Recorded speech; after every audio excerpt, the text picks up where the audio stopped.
Today at 5, Theresa May starts a tour of the UK to sell the controversial Brexit deal, which was widely criticised by MPs. The Prime Minister insists the plans are in the national interest and denies claims that it'll make trade deals difficult to negotiate.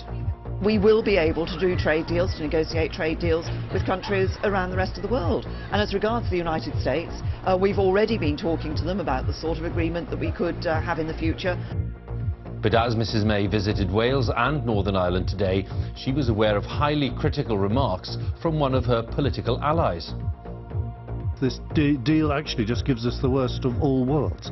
No guarantee of smooth trade in the future and no ability to reduce the tariffs that we need to conclude trade deals with the rest of the world.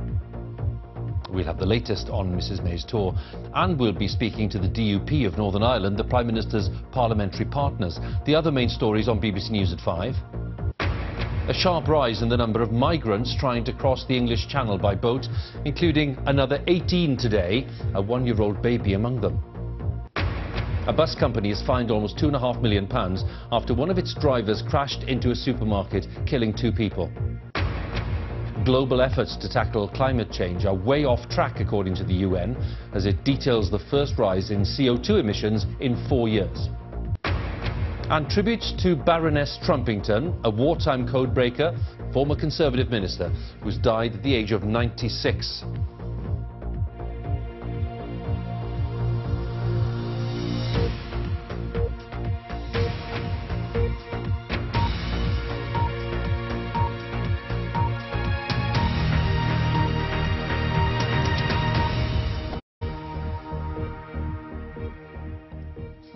It's 5 o'clock. Our main story is that the Prime Minister has embarked on a tour of the UK to try to win people over to her controversial Brexit deal, the deal that was heavily criticised by MPs yesterday.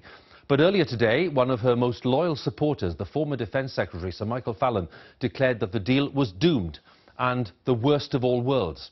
Mrs May insists the deal is in the national interest and that Britain will be able to negotiate its own trade deals in future. She's been visiting parts of Wales and Northern Ireland on the first part of her tour, as our political correspondent Chris Mason tells us. The big Brexit vote is a fortnight. Suddenly it feels like a general election campaign, with one candidate, the Prime Minister, and one policy, her Brexit deal. First stop for her, Builth Wells in mid-Wales. I'm here today at the Winter Fair at the Royal Welsh, hearing from farmers, from manufacturers, the importance of the certainty that the deal brings, the importance of the free trade area, of the ability to export, continue to export well with the European Union in the future, that we see in that political declaration for our future relationship on trade with the European Union. But her critics are everywhere. This man, glass of water in hand, used to walk into this radio studio all the time to defend the government. Take a listen to him now. My fear is this deal actually just gives us the worst of all worlds. No guarantee of smooth trade in the future and no ability to reduce the tariffs that we need to conclude trade deals with the rest of the world. So unless the Commons, I think, can be persuaded somehow that those things are possible, yes, then I think the deal is doomed. And here's the leader of the party that prop up the Conservatives in government. I think the disappointing thing for me is that the Prime Minister has given up, and she's saying this is where we are and we just have to accept that. But she may have given up on further negotiations and trying to find a better deal, but I haven't given up. I believe in a better way forward, and I believe we must find that. And with friends like that, the Prime Minister could do without what you're about to hear from the President of the United States. Who does he think has won in the negotiation between the UK and the European Union? Sounds like a great deal for the EU, and I think we have to do this. I think we have to take a look at seriously whether or not the UK is allowed to trade, because, you know, right now, if you look at the deal, they may not be able to trade with us. Downing Street insists an independent trade policy is possible under its plan, but with criticism raining down on the Prime Minister, people on all sides of this debate are now marshalling their arguments, hoping that their plan can replace hers when it's defeated. Some passionate Brexiteers say leaving the EU with no deal is fine, reckon Mrs May's vision is the worst deal in history, and are not surprised by President Trump's intervention. He's not only pro-British, pro-Brexit, pro-believing that nation-states should make deals together, but right from day one of being elected, he saw a big, all-encompassing trade deal with the UK as being a very important thing. Firstly for our two countries, and secondly for him to say to everybody, I'm not protectionist, I believe in free trade when it's between countries that are equivalents. And from those arguing for no deal to those arguing for no Brexit, some young campaigners gathered in Westminster this morning to make their case. If you get the feeling anything could happen in the next few months, you might just be onto something. Chris Mason, BBC News. Let's pick up on those remarks of President Trump and indeed other people as well, making the point, asking what trade deals could Britain strike with other countries, specifically under the terms of the deal that Mrs May is putting forward. And Chris Morris with me once again, our reality check correspondent. Does the President have a point in what he made? Well, the political declaration approved, as we know, by EU leaders on Sunday does say the UK can develop an independent trade policy. But independent doesn't necessarily mean you don't have to make some pretty tough choices. And one of the choices, obviously, is there's going to be a transition period after Brexit. And during that transition, we'll still be in the customs union, so no free trade deals on goods with other countries around the world. If after that we went into the Irish backstop, there'd be a single customs territory, no free trade deals on goods with other countries around the world. So there's that. There's also a wider issue about whose rules and regulations you follow, the standards and rules which kind of govern the whole economy. You can talk about things like chlorinated chicken, whether that would come in from the United States, but it's also about pharmaceuticals, about chemicals, about the parts in the car industry, everything really. And around the world there are some big regulatory blocks, and China's coming up, but we're not going to sort of align with China. So it's basically, do you stay very, very closely aligned with the EU, or do you drift more towards the United States? And I think what Donald Trump was saying was, from our point of view, it looks like in this deal there's certainly a decision being made by some people that maybe it's more closely aligned with the EU than Donald Trump, was like. It's not the clean break that perhaps he wants, so he can drag the UK into the American orbit. Do the trade figures themselves, in terms of value, shed any more light on the argument that's being had? I think they do, because this is what businesses look at. This is what businesses do. And if we look at the trade that the United Kingdom did last year, total trade in goods and services, the trade with the United States, I mean, pretty impressive, 112 billion in exports, 70 billion in imports. But then you look at the figures, same year, 2017, last year, for the rest of the EU, and our trade with the rest of the EU is still far bigger.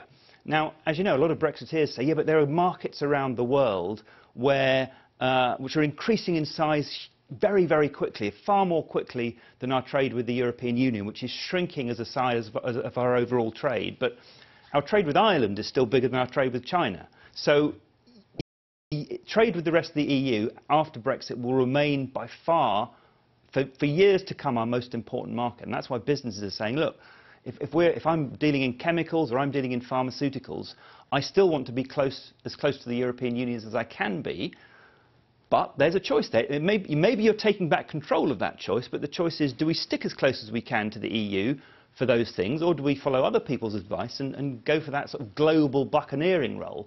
I think the truth in what Donald Trump says is you can't necessarily have both. Chris, good to talk to you again. Thanks very much. Chris Morris there of the BBC Reality Check team. It's 8 minutes past 5. I want to stay on this theme. I'm going to go straight to Westminster and talk to Sammy Wilson, who is the DUP's Brexit spokesman in the House of Commons. Mr Wilson, good to have you with us again. Thanks very much. Are you someone who really is in that buccaneering area that Chris was talking about, or do you think that allying yourselves more closely to the EU, even after Brexit, for trade purposes, is the sensible way forward? Well, I think if you look at the situation in Northern Ireland, very little of our trade is actually with the EU. About 1/7 of our trade is with the EU. The rest is with GB or else the wider world market. And the growth areas are in the rest of the world market. That's where we are finding that our exports, which are currently booming, are mostly going to now, and that's where the new opportunities are opening. And a deal which cuts you off from being able to fully exploit those markets is bad. And of course, don't forget, if the Irish backstop comes into operation, we can't even participate in any future trade deals that the UK may do with other parts of the world, because we'll be tied into the customs area of the European Union.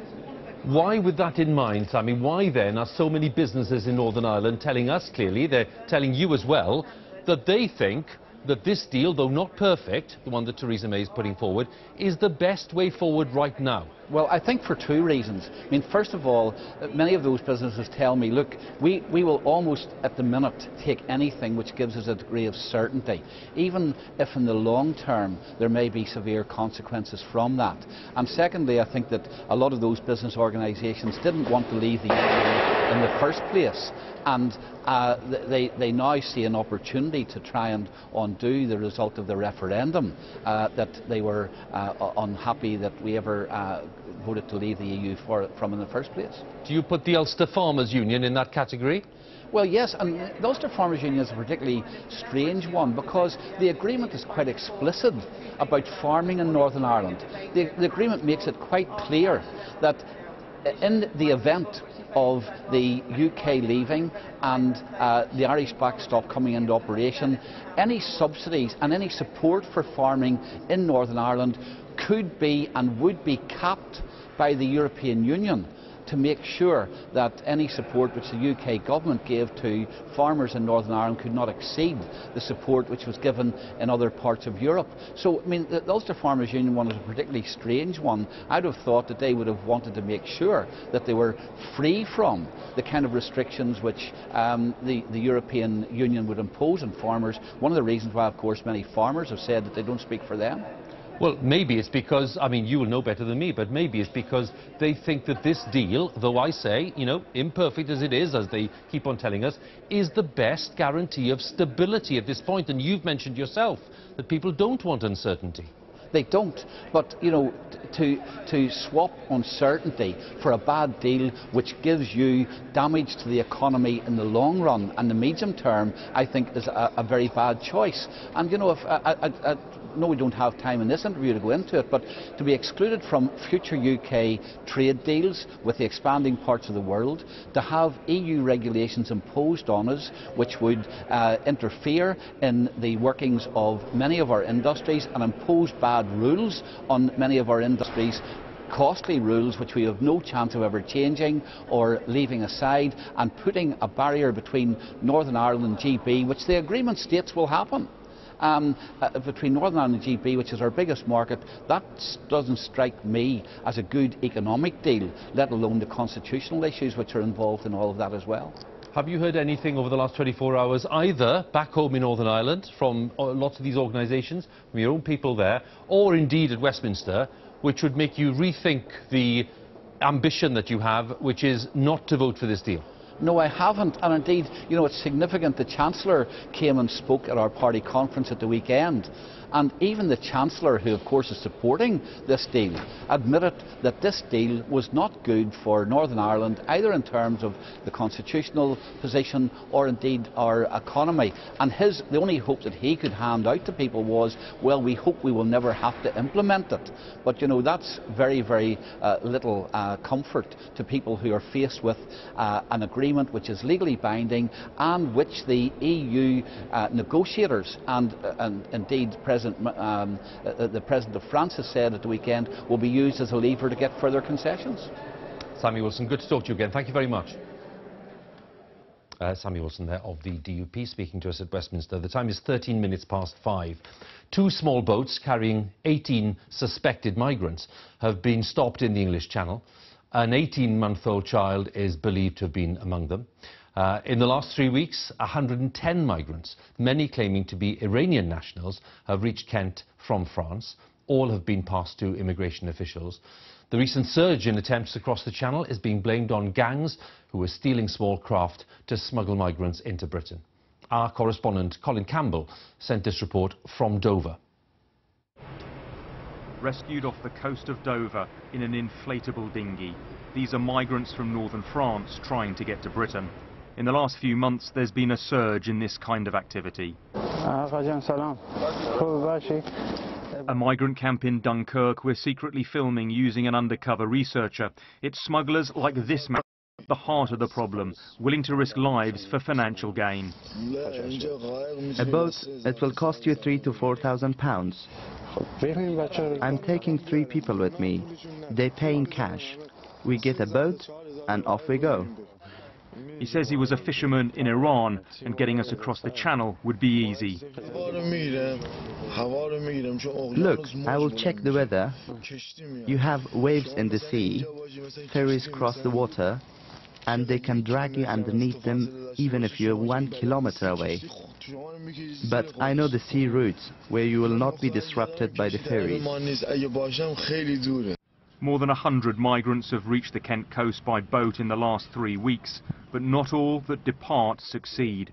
Farhad from Afghanistan was put in a dinghy with 11 others. He was rescued at night after the engine stalled. He thought he was going to die. It was freezing a couple of days ago, and when you get wet, we were full wet. I was like that to myself. A couple of guys, they actually fainted, you know, they fainted, they were sleeping, and we're trying to wake him up. And we're trying to wake him up because their hearts will stop from the cold. This migrant told me the boat he was in capsized after being battered by waves. Living in a squalid makeshift camp in Calais, they claim they fled their countries because of religious and political persecution. Their desperation to get to the UK is being fueled by fears of Brexit. How many of you think that it's going to get harder? Harder, put your hands up. You all think it's going to get harder. There is a rush. Everybody's talking about it in here in the jungle. They're like that, we need to get in quicker, you know what I'm saying, in case the security gets tied up. Even as winter sets in and temperatures start to plummet here, migrants in this part of north of France are continuing to prepare to cross this treacherous stretch of water. It's happening at night time in the dark, and they're using their mobile phones to navigate across to the Kent coast. Waiting to catch a dinghy to the UK, these Iranian migrants told me they'd paid £6,000 each and were waiting to be taken to a nearby beach by smugglers. We have to go by boat. We know we are putting our life in danger. I've tried before, but the waves were 3 meters high and came up over the boat. I already stared death in the face. There are fears drowned migrants could wash up onto Calais beaches. Migrants trying to cross are risking their lives every night here in Calais. Is the French authorities doing enough? Well, we try to stop them. We stopped quite every boat that tried to cross the channel, but we need to face the truth. The truth is we cannot stop everyone. Overloaded with migrants, this was the boat stopped by French authorities this morning. They were rescued, but there's real fear lives may soon be lost. Colin Campbell, BBC News, Calais. Time is 17 minutes past 5, and these are the headlines on BBC News this evening. Theresa May has started her tour of the UK to sell her controversial Brexit deal, which was widely criticised by MPs yesterday. As we've heard, 18 migrants, including a baby, are rescued from 2 small boats in the English Channel as they try to reach the UK. A bus company has been fined almost £2.5 million after one of its drivers crashed into a supermarket, killing 2 people.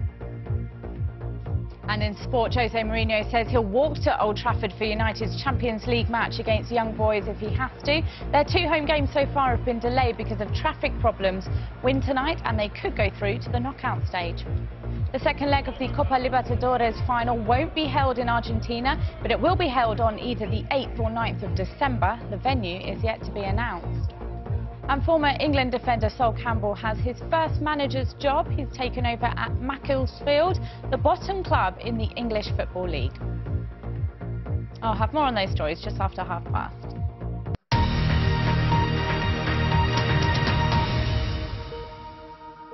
18 minutes past 5, a bus company has been fined more than £2 million after it ignored warnings about one of its drivers, who later crashed into a supermarket, killing 2 people. The Midland Red bus careered into the Sainsbury's store in Coventry 3 years ago, killing a 7-year-old boy and a pensioner. The trial heard that the driver, who was 77 at the time, had mistaken the accelerator for the brake. Our correspondent, Catherine Stancheshan, has this report. The moment Kailash Chander lost control of his double-decker bus, failing to brake, pressing hard on the accelerator instead. Seconds later, it smashed into a supermarket, killing 7-year-old Rowan Fitzgerald, who'd been sitting at the front of the top deck. 76-year-old Dora Hancox, who'd been crossing the road that afternoon, was also killed. The court heard it was lucky more people weren't injured. Kailash Chanda was 77 at the time of the accident and was diagnosed afterwards with dementia. His driving had become increasingly erratic. Mr. Chanda had had several previous crashes. There had been repeated complaints by customers, and just 6 months prior to the crash he had been assessed in-house. Bosses were told fatigue was affecting his driving. On the day of the accident, Kailash Chanda had already worked a 75-hour week. He was deemed unfit to stand trial at a previous hearing. The bus company, which pleaded guilty to 2 health and safety offences, admitted their failure to act had tragic consequences. Our own detailed policies were not followed as closely as they should have been. There were failures at an operational level in driver supervision, and we deeply regret the opportunities that were missed to act decisively on emerging warning signs. In a statement, the Fitzgerald family said their lives have been changed forever. We will always feel anger over the cruel and unnecessary way Rowan died. Anger at not only the driver, Kailash Chanda, but also the bus company, which we feel did not do enough to stop the driver being a danger to others. Midland Red says it has made key changes and now has much more robust safety measures in place. But the judge said the £2.3 million fine reflects the fact that the public was put at risk not just on that day, but for months beforehand. Catherine Stancheshin, BBC News, Birmingham. A 10-year-old boy who had a rare blood disorder has been reunited with the man who helped save his life. Rupert Cross was diagnosed 4 years ago and spent months in a specialist unit at Great Ormond Street on a course of chemotherapy. But his life was changed when a man who had joined the donors register turned out to be a perfect match. BBC Look East Robbie West picks up the story. So all of these I would have to have. Yeah. Oh, that's why you have a tube. I would be sick like everywhere. Oh. Rupert spent more than 80 days in a specialist treatment unit, diagnosed with a rare blood disorder. The 6-year-old's immune system was failing right in front of his parents' eyes. I remember the time when his hair was falling out and I was in with a nurse and I was just stroking his hair and it was just coming out in clumps. I would have done anything to swap places with him.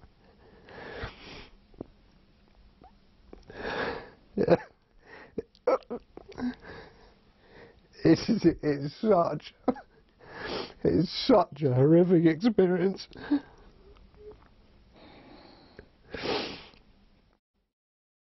His only option was to find a willing bone marrow donor who was a close enough genetic match. Unknown to Rupert, in Basildon, someone was about to join the register who had the potential to save his life. Billy Higgins works in a bank. A charity had set up outside and was signing up bone marrow donors. He's the first to admit his initial reasons for joining the register wasn't all about helping others. Yeah, ended up on the register because the girl I liked was in the queue. Due to the complexities of Rupert's condition, Billy had to have an operation to remove some of his bone marrow. Rupert has gone on to make a full recovery. Stay calm, Roots. Billy went to Hemel Hempstead to meet Rupert and his family. He was joined by the girl that he was flirting with in the queue to become a donor. She had to come along really, seeing as now she's his wife. Hi. Nice to meet you. Nice to meet you. Nice to meet you. How you doing, Rupert? Good, thank you. You alright? Yeah. I feel very lucky. I can't believe someone has. I don't know. I can't put it into words. He's a Superman. I'll take that one. Rupert needed a hero, and in Billy, he got one. Robbie West, BBC News. The British academic freed from jail in the United Arab Emirates yesterday has arrived back in Britain. Matthew Hedges was welcomed home by his wife and members of his family. The Durham University PhD student was pardoned yesterday after being sentenced to life in prison over allegations of spying. This afternoon, his wife had tweeted a picture of the couple reunited after his return, and she said, "Thanks for collectively helping me to bring back my husband. We've been through hell and back and would really appreciate having some space to catch up on much-needed rest." 24 minutes past 5. A study of graduate pay shows that women with degrees gain more financially in their first few years of work than men do. The Institute for Fiscal Studies found that by the end of their 20s, female graduates earn 28% more than other women. It's largely because women without degrees are particularly likely to be low earners. For men, the difference is only 8%. Lauren Moss has more details. Choosing to go to university can be an expensive decision. The average student leaves with £50,000 of debt. For the first time, a report examined whether graduates are later making that money back. It appears women are getting a better return on their investment. On average, by the age of 29, a female graduate earns £6,700 a year more than a woman who didn't go to university. In comparison, a man with a degree earns £2,700 a year more than a man without a degree. And the subject studied makes a big difference too, with maths, science and medicine likely to lead to better wages than the creative arts, English or philosophy.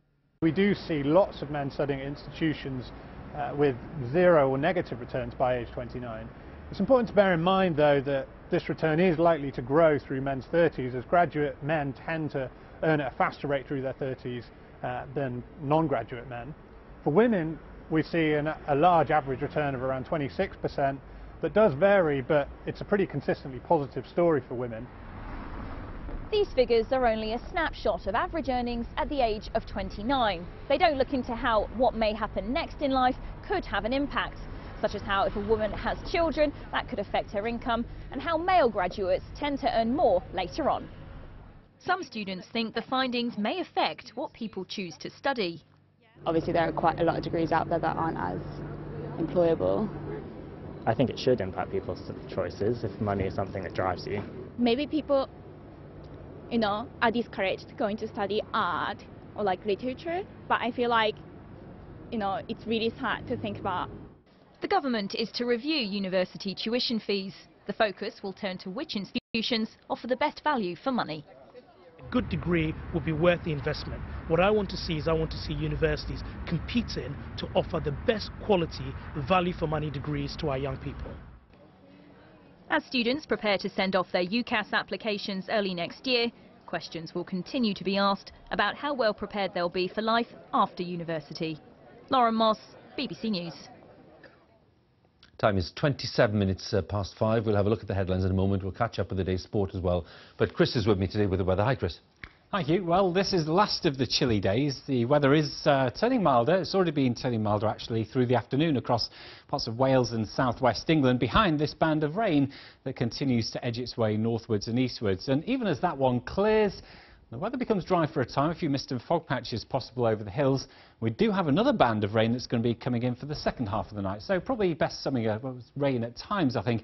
So it's going to be kind of quite a windy night, particularly across western areas. And it's those winds that will prevent temperatures from falling too far. A relatively mild night compared with recent nights, but particularly so across southern Wales and southwest England. Now, tomorrow, we've got an area of low pressure that's going to be bringing some strong winds. Up the western side of the country, we could get gusts of around 60 to 70 miles an hour around our coast and hills. That's strong enough to bring down some tree branches. There'll be some speed restrictions on the bridges, so some transport disruption is a possibility. And then there's the rain. The rain's going to be with all of us, but it will be at its heaviest across Northern Ireland and Scotland, where it could bring some localised surface water flooding. And as that rain moves in through the afternoon in Scotland, that's when the strongest winds will come through here. And in the Northern Isles, you have to wait towards Wednesday night time before we see the strongest gusts, but gusts could reach 75 miles an hour here through Wednesday night. That's the latest weather.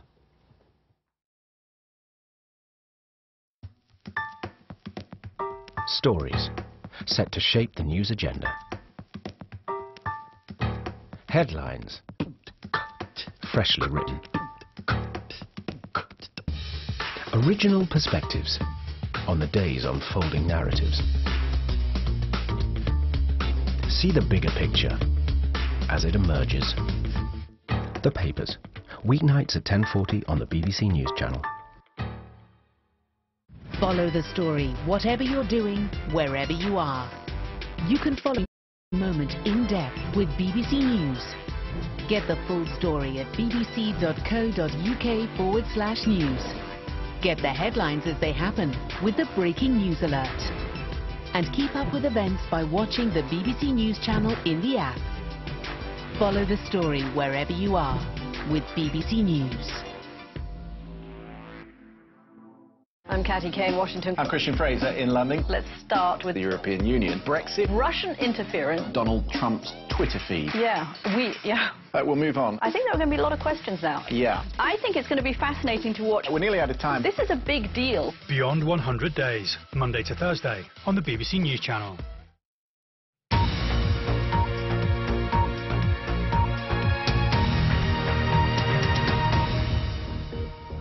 It's 5:30 exactly here on BBC News at 5.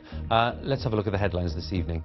Theresa May has started her tour of the UK to sell the controversial Brexit deal that has been widely criticised by MPs. 18 migrants, including a baby, have been rescued from 2 small boats in the English Channel as they try to reach the UK. A bus company has been fined almost £2.5 million after one of its drivers crashed into a supermarket, killing 2 people. Global efforts to tackle climate change are way off track, according to the UN, as it details the first rise in CO2 emissions in 4 years. And NASA's probe on Mars has started sending images back to Earth after it successfully landed on the planet's surface.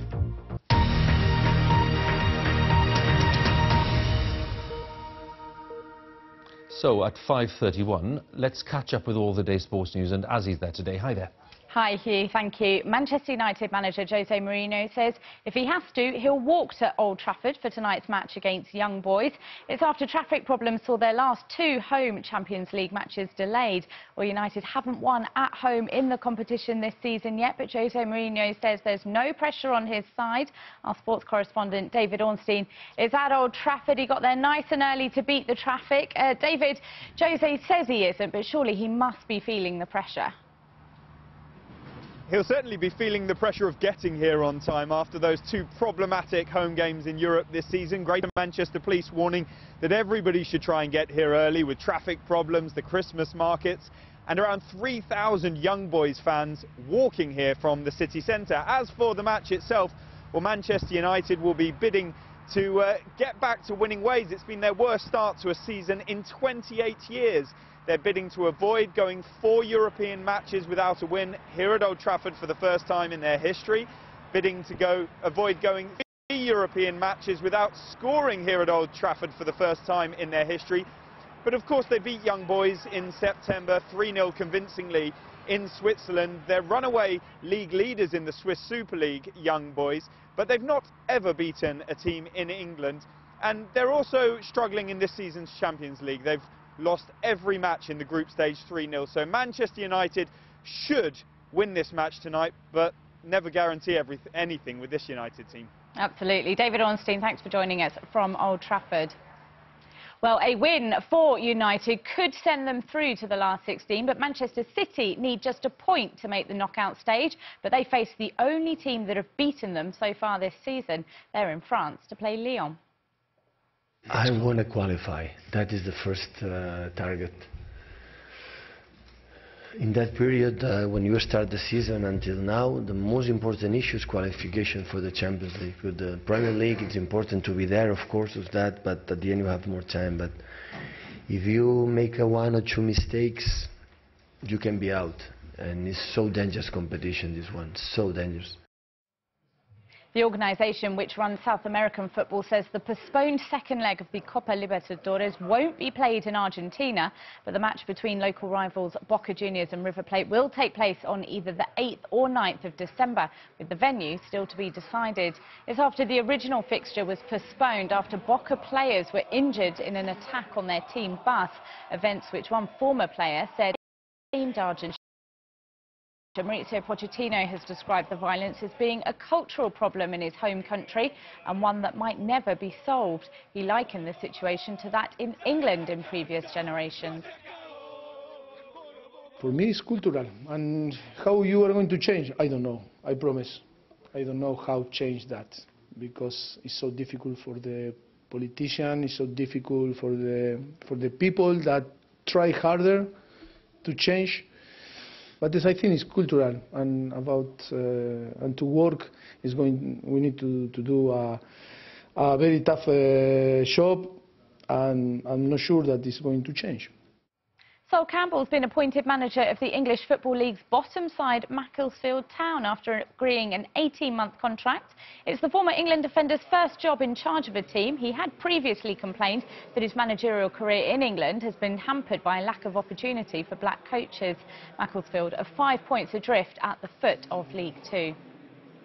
And Johnny Bairstow has become the latest England cricketer to try his hand at the shortest form of the game. After returning to the Test side and winning man of the match in Colombo, he's signed a short-term deal with Kerala Knights in the T10 League, which is being played in the UAE. The team is captained by England one-day skipper Owen Morgan.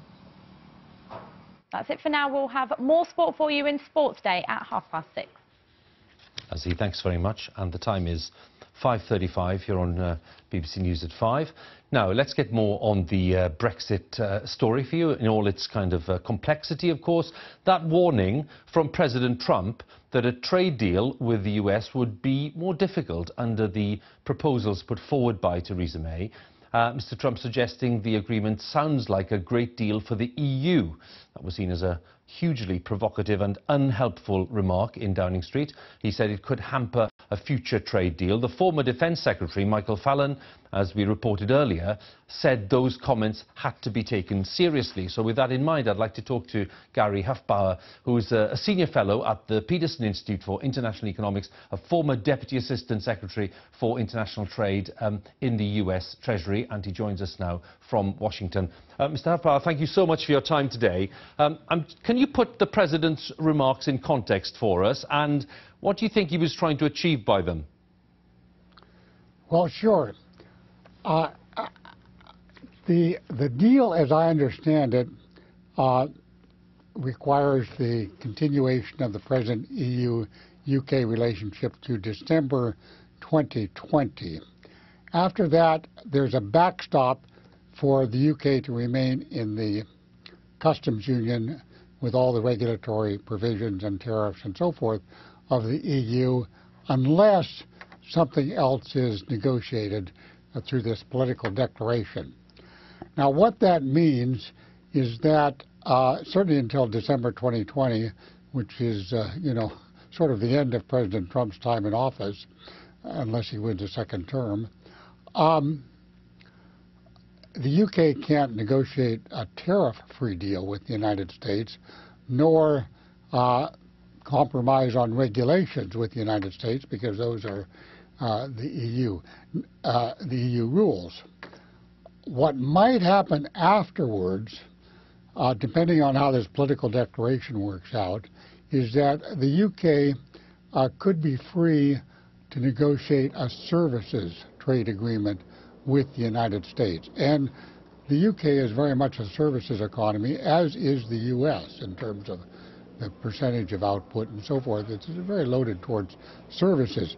However, President Trump, doesn't seem to care much about services, even though he's a hotel man himself. Never is featured in his talks on trade deals. He focuses on manufactured goods, auto, steel, etc. So that's kind of unpacking what he said. I think in terms of President Trump's objectives, a deal doesn't look very promising during the next couple of years and maybe even after that between the U.S. and the U.K. I suppose in some way, Gary, part of the case being made, especially by some of those who are for Brexit and have been for Brexit, was that the US would be standing by to be, friendly and would offer something favourable, etc. Although we know, of course, that President Trump is all about America first. So did that ever make any sense? Well, not really, because the UK's main trading partner, as I think everybody in Britain knows, is Europe. I mean, that's more than half of its trade, and the U.S. is decidedly lower than that, about maybe a fifth of the trade or something like that. So, from an economic standpoint, it never made sense to kind of say goodbye to Europe and hello to the United States because of the weighting of trade. It had to be some sort of compromise. So, I think that was sort of a fantasy land argument for Brexit. Didn't hold a lot of water. And here we've come to this deal which kind of shows that the EU, the European Union, is the main trading partner with Britain now and foreseeably in the future. If we look ahead, as you say, beyond the kind of implementation transition period, realistically, given what you've just said about the balance of trade, realistically, what could a trade deal between the UK and the US look like? And, crucially, how long would that take to negotiate? Would it not be a very long process? Well, you are right. I mean, I've followed trade negotiations for about half a year. They always take longer than, as is announced at the outset. And they're very, very difficult, a lot of economic interests at stake and so on. So nothing could be done very quickly. Now, what would a trade deal look like? Well, I mentioned the services side. I mean, London is now and will continue to be a major financial center. And financial services, that's big stuff. And there are a lot of issues between the U.S. and the U.K. in the finance space. Mutual funds, insurance, obviously shares, a lot to do. Also in health, I mean, increasingly we're able to do health care through the internet, digital. And I know that sounds like 21st century, but we are in the 21st century. So there's a lot that can be done there. Education. I mean, Oxford, Cambridge, I went to Cambridge, King's College, they can sell their courses in the U.S. and Harvard, Yale, etc. They can sell their courses in Britain. I mean, these are just all ready to be done. And that's the kind of thing that a meaningful U.S.-UK trade deal could deal with, and the U.K. could still have all its merchandise relations with Europe. So I think it's possible, but as I said at the beginning, that's not what seems to excite President Trump. Gary Hufbauer, fascinating to talk to you. Thank you very much for your time today. Thank you. Good to talk to Gary there. Gary Hufbauer, who's the fellow at the Peterson Institute for International Economics, and talking to us from Washington. Let's move on to the day's other news. A police watchdog says in mental health services is putting an intolerable burden on police in England and Wales. The Inspectorate of Constabulary claims that officers are being forced to respond to tens of thousands of incidents every year, which should be handled by mental health experts. And our Home Affairs correspondent, Danny Shaw, has been looking into this. This is his report. He was a talented musician, but for many years, Sean Rigg suffered from severe mental health problems, paranoid schizophrenia. In August 2008, he was arrested and restrained by police after reports he'd attacked people. The 40-year-old was taken to a police station, but he collapsed and died in hospital. An inquest jury said police had used an unnecessary and unsuitable level of force. What we need is care. When somebody's been restrained, somebody's vulnerable, the excessive force that's been used, that shouldn't happen. We are where we are. Police are involved in this. The watchdog that monitors police in England and Wales says they should be far less involved in cases like this. In a report, it says officers are picking up the pieces because the mental health system is broken. The report says when mental health patients need help, 50% of the trips to hospital or a safe place are made by police, not ambulance. It takes about 3 hours for police to deal with someone who's mentally unwell. In London, 5 people with mental health problems called police 8,600 times last year, more than anyone else. The police are called to step in out of hours when other services go home. So we see the volume of calls peaking at around 4 or 5 o'clock in the evening weekdays when other practitioners are going home. And we see that as other mental health services pushing the risk and demand onto the police just because they're a 24/7 service. Police leaders have welcomed the inspection report. They say the health service must stop passing the buck. This report must now put a full stop to everything that we've said before. There is a crisis, it needs to be dealt with, and there needs to be some action. So I completely support what's been said. The government says it's planning to spend an extra £2 billion a year on mental health services in England and has already reduced the use of police custody for those in need. Danny Shaw, BBC News. A UN report has warned that efforts to prevent global temperatures rising beyond dangerous thresholds will fail unless countries radically change their energy policies. The study says there must be a threefold increase in cuts to greenhouse gases in order to keep temperature rises to 2 Celsius above pre-industrial levels. That's the benchmark, that's the limit agreed under the Paris climate deal. If we look at some of the figures, the report says that reaching the 2 degrees Celsius target is now extremely unlikely unless nations triple their efforts to reduce emissions. Global emissions reaching historic levels, and without action we'll see a 3-degree temperature rise by the end of the century. At the moment, only 57 countries are on track to reach their emissions goal by the year 2030, and those countries only represent 60% of global emissions. So rather stark and depressing findings there. We're going to talk to John Christensen, who is one of the lead authors of the report, a climate scientist with the UN Environment Programme's Denmark Technical University. Mr. Christensen, thank you very much for coming along to talk to us today. If people are looking at this and wondering which countries are simply not pulling their weight and doing what they need to do, can we identify those countries very clearly? Yeah, I think it's possible. I mean, from the UN Environment side, we don't really sort of name and shame countries because they are kind of our clients in the long run. But if you look at the report, I mean, you can see that some countries are on track to meeting the targets that they put forward in Paris. But then the question appears, is it because the targets were a little lean, or is it because they're just very ambitious in terms of action? And I think it's a mixture of the two. I mean, you have a big group. We look mainly at the G20 because they're the ones that really matter on the emission side. And out of that group, I think only 3 or 4, you could say, are looking to overachieve. And I would say a couple of those is basically because the targets were set quite low. But a couple of the other ones, like, for instance, India is moving quite fast compared to what targets they've set themselves at the time. I think a few other countries, including China, is moving quite rapidly also, but they've also set relatively ambitious targets for themselves in Paris, so there's still a way to go. But then the other question you said is what we promised each other in Paris, is that enough? And of course the report looks at, if everybody did all they promised in Paris, is that going to be enough to come to the climate temperature targets that were in the agreement? And basically the argument is no, as you started saying. I mean, we need to triple ambition just to stay under the 2 degrees. So the climate meeting starting next week, where there will be sort of a political dialogue about ambition, it's really key that they seriously find a way to collectively lift ambition, because the gap we are talking about currently in 2030 is something called 11 to 13 gigatons, and that's hard to explain in real terms, but it's basically equivalent to the total emissions that China will have at that time.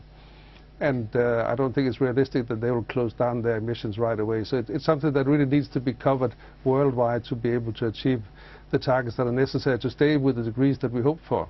You mentioned China a few times. I think last week we were reporting on the program of coal-burning power stations that they are engaged in, and we were reporting on one, for example, being built by the Chinese in Serbia. So clearly there's a lot of work being done which is really undermining the kind of goals that we are talking about in this report. Yeah, I think that's happening sort of in principle all the time, but of course the projections also include a certain increase over the coming years. We just need to see trends in an increasing number of countries that really start going downwards. So I don't think that coal is going to disappear right away. We looked at last year how much coal is being planned, how much was in the pipeline, and how much we can sort of tolerate if we're going to stay there. And I mean, there needs to be a change, clearly. And I just come from the launch of the report here, and we were in a big finance meeting with about 1,000 finance companies talking about climate finance and how you can phase out financing into some of the high-emitting sectors like coal. But of course it requires a huge transition. I mean, last year we looked at the Indian coal industry, and I think there's about 1 million people working in the coal mines and coal industry in general. And it's the second largest employer in India, so you need to have an organized transition. Otherwise, if you can't offer them alternatives, it's going to be really, really hard to make that transition. So it's not just about emission reductions, it's really about a different development path. I just should mention, because you've got this UN climate conference, a big conference coming up in, I think it's in Poland, isn't it, and in early December. Yeah. What is that meant to achieve? Is that just taking stock, or is that meant to actually announce further progress, or at least further goals being accepted by some of the countries who need to do that? No, I think it'll do two things mainly. I mean, one is that it has a political dialogue process that's been running throughout the year will culminate there, which is focusing on how to build ambition. The way the Paris Agreement is structured, there is for 2020 a kind of request for countries to revisit their commitments, so it won't happen this year, but if you're going to come with high ambitions in 2020, obviously you need to prepare that process. So that's going to be one part. The other one is something called the rule book, so that's basically the underlying structure of the Paris Agreement in the future. How often do we ramp up ambitions? How often do we report on achievements?